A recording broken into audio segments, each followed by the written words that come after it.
What is up, y'all? Today I just wanted to make a video to take you around the fish room and show you a few updates that I've had. I've been busy as always, and the more tanks I get, the busier I get. I didn't realize how much time this would really take. I just got the fish and shrimp bug and just started buying tanks. The last time we talked, I just set up a Swordtail tank. Had that going for a week at that time. Now it's been going for 2 weeks. Everything's going great, so I'll show you an update on that tank over there. Show you an update on my 55-gallon breeder and how my shrimp are doing, and how my Bristlenose Plecos are doing, and how my guppies are doing. And then I did just set up a new tank that I'll show you more about later in the video. I didn't end up setting one of the 30 gallons that I bought off of Craigslist up. Go ahead and take you into Ashton's fish room and show you how his fish are doing. He did add a new tank. He added a 30-gallon tank with some new fish, and I'll show you about those. And hopefully you guys enjoy.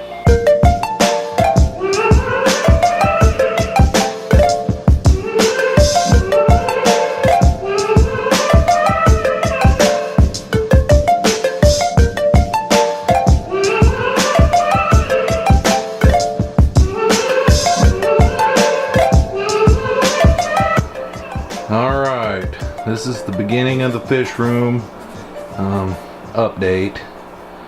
This is the Swordtail tank, the 55-gallon Swordtail tank. About the only changes that I've made are, I don't know if we can find any, but last week purchased 3 velvet red males. You can see that one floating there by the heater there, and one up to the right of the heater. I wanted to do that because I lost so many males when I brought this colony home, and they seem to be doing really good. I like them a lot, and they are just beautiful. Another change that I made to this tank is I took the Java moss off of the divider. It was staying way too flat, and the video doesn't really do it justice. A lot of it came off and went onto the pre-sponge there, but it's a lot bigger and fluffier in person. I'll just tell you that right now. But they are all doing very well, and I'm enjoying this tank a lot. This has ended up being one of my favorite tanks, but this is my 55-gallon breeder that's in my office. And if you go back and look at the video whenever I made this tank, it is different. And I'll tell you the differences. I set up another tank this week, and I took some stuff out. Right over here, where all these lava rocks are, I had a piece of Malaysian driftwood with some Java fern growing up out of it. And then back here in this corner, I had a piece of Malaysian driftwood with some Java fern window on it. Okay, the last time I showed you the tank, all this hornwort across the top was covering this inlet to my hang on the back filter, and pushed under the rock there to where they would all just grow up to the surface. And I've turned it into a surface plant, so that whenever my fry come, they've got a little something to go to, because my Java moss isn't doing very good in this tank. Can't remember if I had my Bristlenose Plecos in here last time, but I do. I bought 5, and the guy sent me 6. There's one going up to the top up there above that heater. But for the last week, I've only been able to count 5, and for the last 3 days, I've only been able to count 4. And today I haven't counted, but at any given time I can find 3 of them. There's one down below this lava rock here. And like I said, up there by that heater.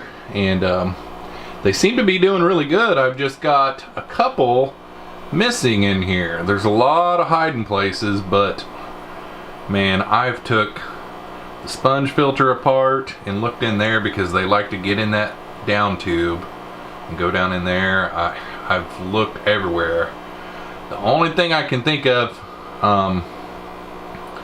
if I lost a fifth one, is maybe it hitched a ride on the Malaysian driftwood, but the sixth one was already missing before that, so I really don't know. Kind of confused. But on a positive note with this tank, my 3 guppies are getting huge. There's my male right there. He is colored up and really growing like crazy. My females are even bigger than him. There's one female back there, and both of the females are starting to color up. Now that I've got this hornwort across the top, they really love to be in it, and so do the shrimp. It doesn't look like the females are going to give me a good shot here, so the shrimp the shrimp is going awesome. I've got 3 buried females right now, and I'll put a little clip in here that I shot this week that was really awesome. Looks like one of my buried females is right here. Yep. Another one got in the way. But I've counted 3 buried females. One is so full of eggs she can't even keep them inside her tail. So yeah. Got another bristlenose starting to eat here, it looks like.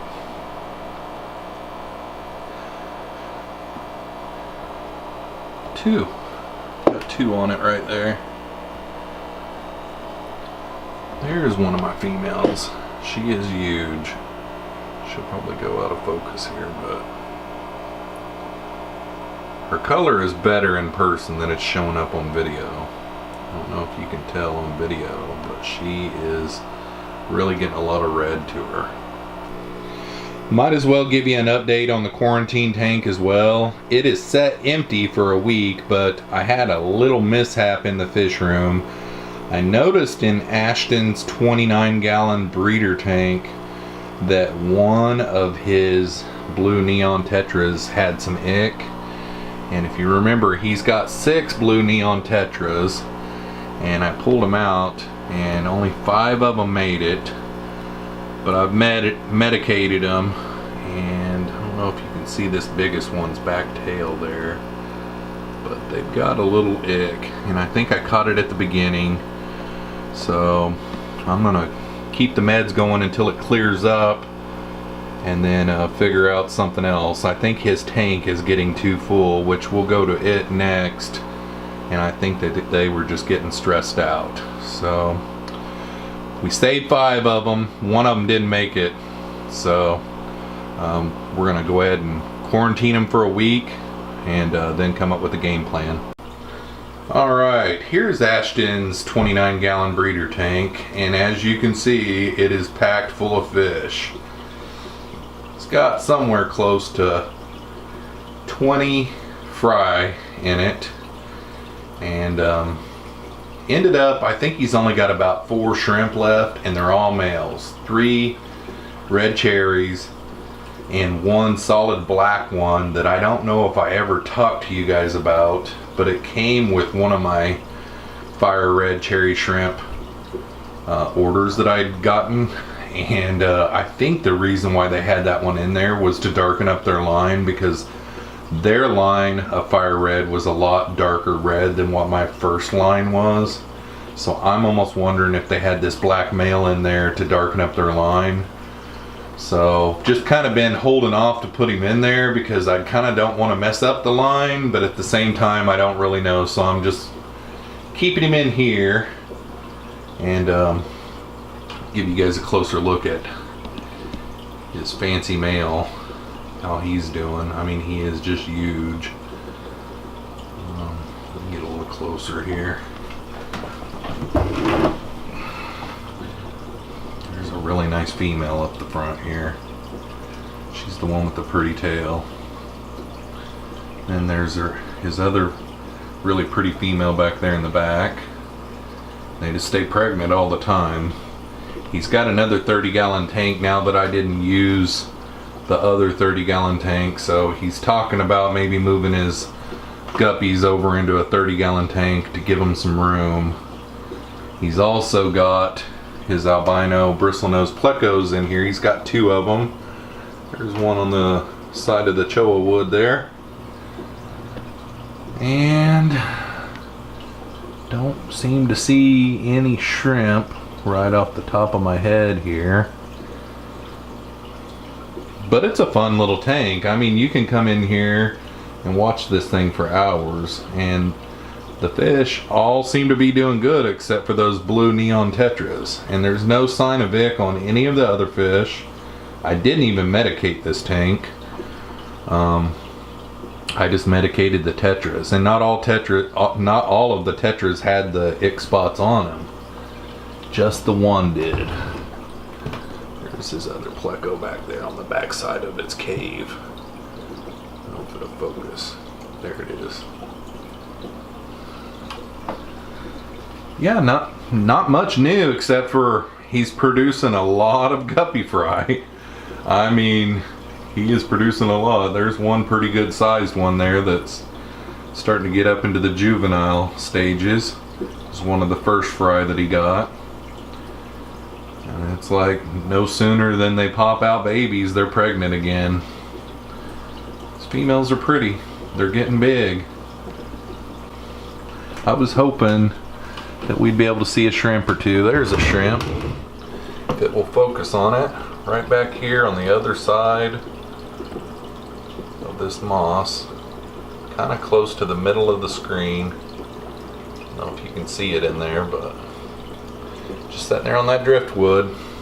It's been a while since I showed you guys the 55-gallon community tank, but I can't really think of anything that has went wrong with this tank ever since we lost the one platy. We lost a platy in here, and that's the only fish that we've lost. The rest are all doing good. We've got all of the tiger barbs. The one little small green tiger barb is still small. He is little bitty. I mean, you can tell, see those albinos next to him. I mean, you can tell he is tiny. Every time our platies give birth, those tiger barbs pick them off. Ashton saw one of his platies in here giving birth one night, and as soon as the fry popped out, the tiger barbs were picking them off. So I've been trying to talk him into just starting a platy tank and only put non-predatory fish in there, because if not, you know, we've only got just that little bit of hornwort in the back. Those tiger barbs keep it pretty much uprooted, and there's not enough places for them to hide. But the bala shark is getting huge. I know on video it doesn't look very big, but man, in person it is big. And these tiger barbs are getting pretty impressive as well. And all of the platies are doing good. Just like I say, they get pregnant, they have their fry, boom, they're gone. Our clown loach, ever since I put this Malaysian driftwood in here, has just buried himself under it every day. He gets in behind it and just buries himself. He doesn't stay awake for very long. He comes out to eat and then he goes and hides. So he would probably do better with a school as well. So I'd kind of like to talk Ashton into getting all the platies out of here, and maybe the bala shark out of here, and then we would have tiger barbs and the clown loach left, and maybe get a couple more clown loaches to give him a school to go into. And I think this tank would be a little bit better suited. Below the 55-gallon community tank, I got Ashton a birthday tank. I told him he had $100 to spend on equipment, and we got the tank and the gravel and the filters and the heater and the fish, all for right around $100. And what he did was he purchased 4 angelfish. He purchased 2 yellow ones like this one. He purchased a black tiger and a blue tiger, and the black tiger died first, and then the blue tiger and the other yellow one died. And whenever the first black tiger died. We went back into the pet store. It was within the 3 days. And he traded us one of those quarries down here at the bottom. We got a couple Panda Quarries. And then I purchased the other one. We added those into the tank and they seem to be doing just fine. And this other yellow one is acting just fine too. So, don't know what happened. All the water parameters are good. I don't know. I do know that Ashton did overfeed a couple of days. And that's the only thing I can think of, is that maybe they overate and it just killed them. But the little Panda Quarries are doing good. And the other yellow angelfish is doing good. So, and last but not least, my newest addition and my now favorite tank of all of the fish rooms. Found a 40-gallon breeder, half price, at Petco. I was there to pick up those 3 swordtail fish and I could not pass it up. So everything you see there is what took me all of probably 24 hours to do. I'll start out with the rim. Whenever I placed the driftwood that I bought in the middle, which it's a large piece, it's basically a tree trunk. If you can see it, it's basically a tree trunk, you know. It goes all the way up out of the water, all the way up, okay? Well, the rim on a fish tank is black, and it was looking really stupid right in this area right here when you would look at it.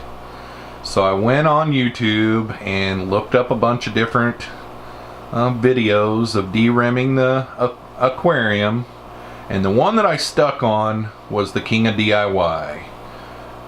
Joey seems to always know what he's doing on those things, and I chose his way of doing it, and it actually worked like a champ.